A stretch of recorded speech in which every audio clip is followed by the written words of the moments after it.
పశ్చిమాసియాలో ఉద్రిక్తతలు చల్లార్చడమే టార్గెట్ గా ఇరాన్ పై దాడులు చేసింది అగ్రరాజ్యం అమెరికా.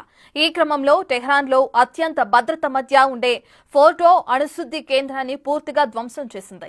ఇందుకోసం ఏకంగా 6 బంకర్ బస్టర్ బాంబులను ప్రయోగించినట్లు వెల్లడించారు అమెరికన్ ప్రెసిడెంట్ డొనాల్డ్ ట్రంప్. ఇందుకోసం B-2 స్టెల్త్ బాంబర్లు, 30 తోమహాక్ క్షిపణులు ఉపయోగించినట్లు వెల్లడించారు ఆయన.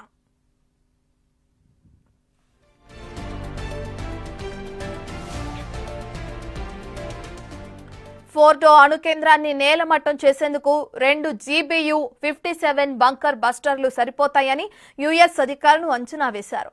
కానీ ఆపరేషన్ సమయానికి ఏకంగా 6 ప్రయోగించారు. 20 అడుగుల పొడవుండే ఈ బాంబులు పర్వతం కింద ఏర్పాటు చేసిన ఫోర్డో అణు కేంద్రాన్ని ధ్వంసం చేశాయి.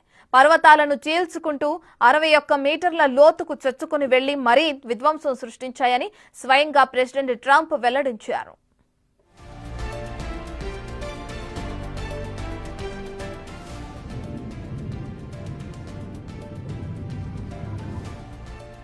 అమెరికా ప్రయోగించిన ఒక్కో బంకర్ బస్టర్ బాంబ్ బరువు 13,600 కిలోల మేర ఉంటుంది.